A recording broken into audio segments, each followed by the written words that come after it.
Halo ya friends, kembali lagi bersama aku Dinta. Dan kalau tadi kita udah bahas mengenai kuliner yang ada di Sokaraja, kali ini kita akan bahas mengenai asal-usul atau sejarah dari Sokaraja itu sendiri. Nah, sekarang saya sudah bersama dengan salah satu narasumber yang mengetahui tentang sejarah Sokaraja itu sendiri. Sebelumnya perkenalan dulu Pak, dengan Bapak siapa? Bapak Ahmad Sutopo.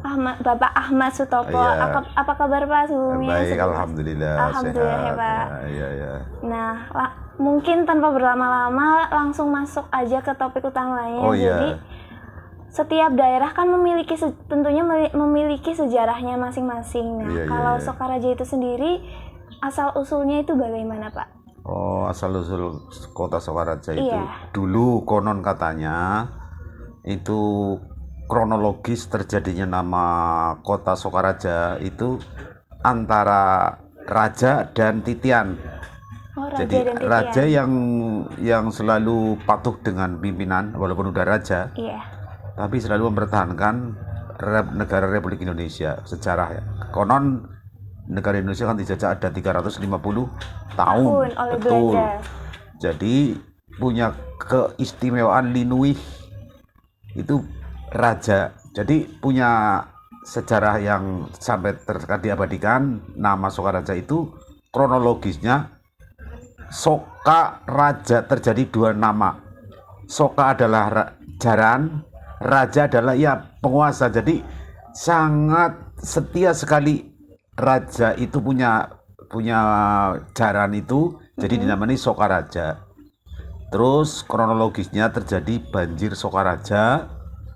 Itu konon katanya itu ada pusaka yang disebut Kiai Brongos Setan Kober. Oh, ada pusakanya. Ada pusakanya. Dan bahkan sampai sekarang pelananya itu punya karisma yang luar biasa. Gitu. Wingit Linuih luar biasa. Jadi punya karisma. Masih diabadikan sampai sekarang itu di Gedung Pusaka. Ternyata dari Keraton Yogyakarta dan Surakarta itu mau dipindahkan saja, ketika mobil itu bannya itu meledak, tidak kuat. Sampai meledak. Iya, betul itu. Nah, akhirnya saya kembalikan ke kisah cerita dari dua pangeran. Oh, ada dua. Ada dua pangeran yang dikasih satu warisan namanya Brongos Setan Kober, itu wujud pusaka. Pusaka itu direbutkan antara Raden Mas Kuncung dengan Raden Adipati Kaligenteng. Terjadi perang. Karena perang itu sampiu, sesama kekuatan, itu mengadakan satu dikdaya sakti mandraguna. Ternyata Raden Adi Kaligenteng itu kalah, dikejar, terus takut akan dibunuh, masuk ke sungai namanya Sungai Pelus. Oh, Sungai Pelus yang ada di dekat sini juga Iya, Pak? Iya. Terjadilah perubahan Mangejo Antah. Jadi berubah menjadi pelus. Pelus tapi pelus jantan. Jadi kalau namanya sekarang di sini uling. Uling itu semakin gede itu punya apa? Sungu apa ya? Oh, tanduk. Tanduk itu menancap ke wadas.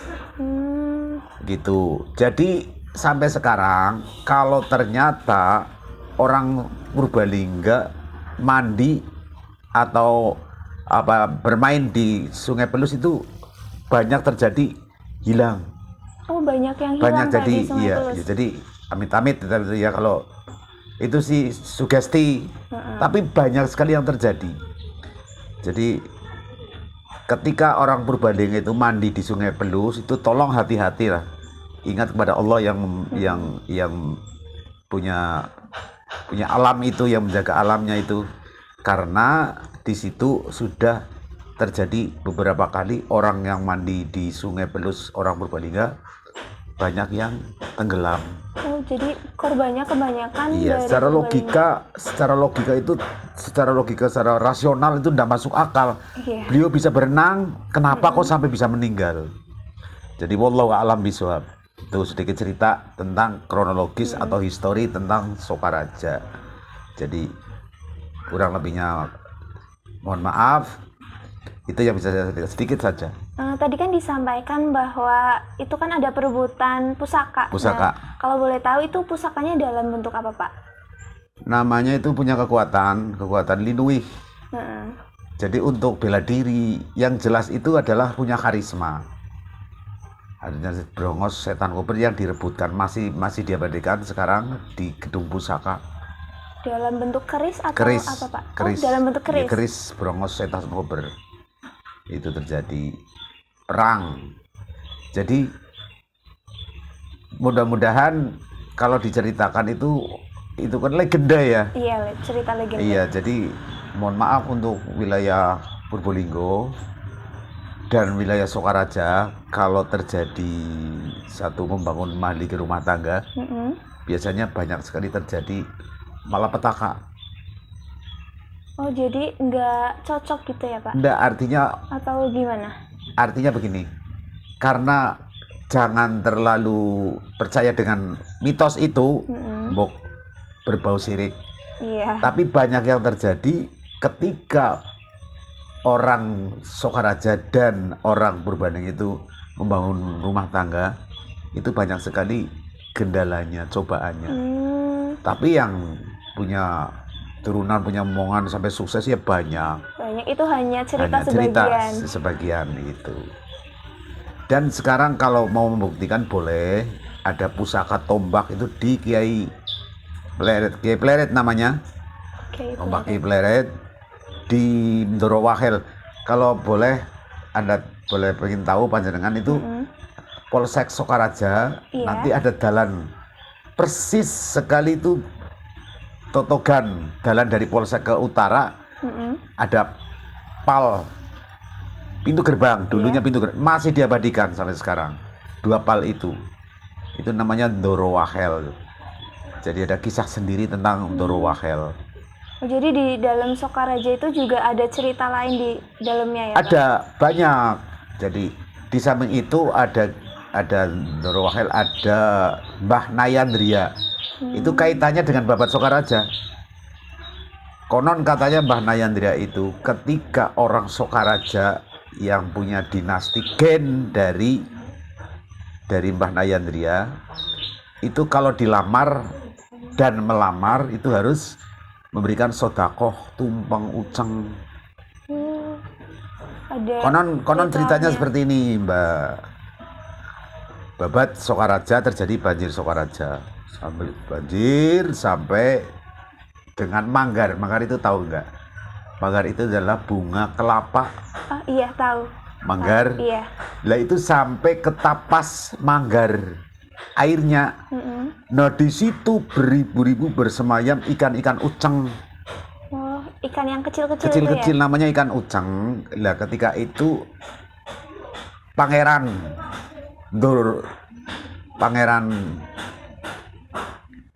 Mbah Nayandria itu gemar sekali mengkonsumsi ikan uceng itu.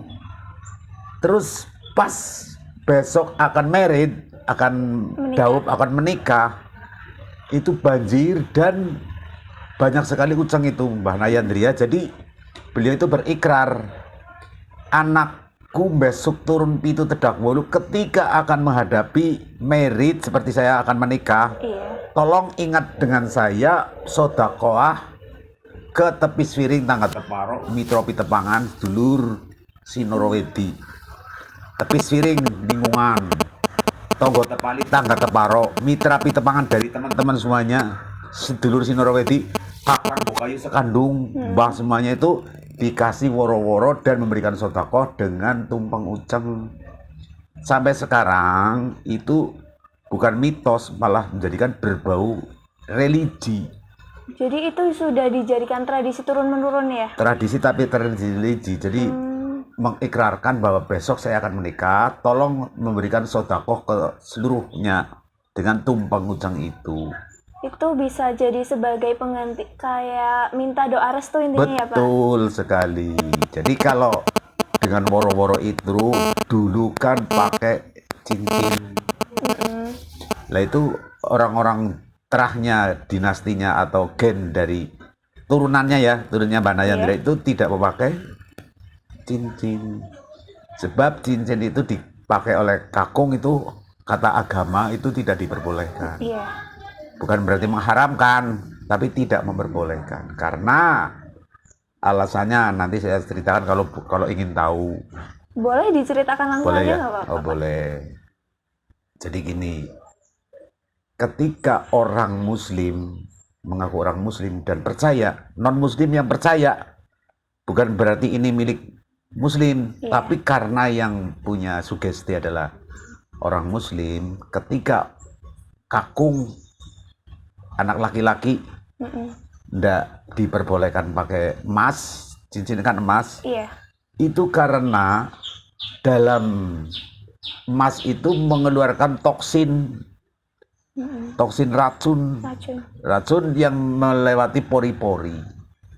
Nah, pori-pori itu semakin hari semakin terbawa oleh keringat, itu mesti.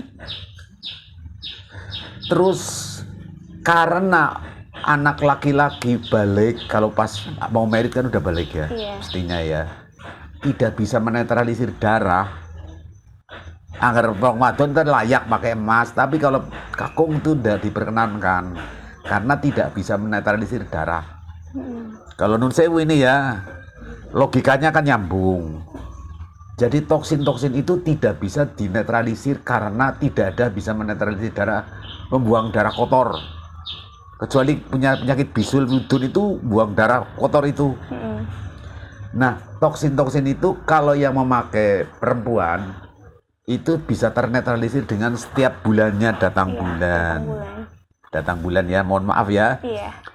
Jadi orang dulu, orang muslim itu kan termasuknya orang-orang religi. Jadi setengahnya wali itu Mbak Nayandria. Jadi tedak turun saya ketika akan merit tolong menghindari dengan budaya-budaya luar negeri. Namanya tukar cincin, nggak boleh pakai cincin emas kakung perempuan boleh begitu. Jadi untuk menyelamatkan lah, untuk tentang medis ya, orientasinya ke medis kan. Iya itu kira-kira seperti itu. Jadi orang Sokaraja tedak turun terahnya Mbah Nayandra itu setiap akan menghadapi merit, kakung memberikan sedekah tumpang ucang. Kalau putri menerima tumpang ucang, dan tumpang ucang itu dibagikan kepada sedulur Sinorowedi, Mitra Pitepangan, terus banyak sekali. Mitra Pitepangan dulu, Tonggo Tepali, Tonggo Teparok, gitu. Gitu Mbak kira-kira. Oh iya. Nah selanjutnya ini kan tadi kan udah bahas mengenai sejarahnya. Kalau ada tradisi lain nggak Pak yang biasa dilakukan oleh masyarakat Sokaraja?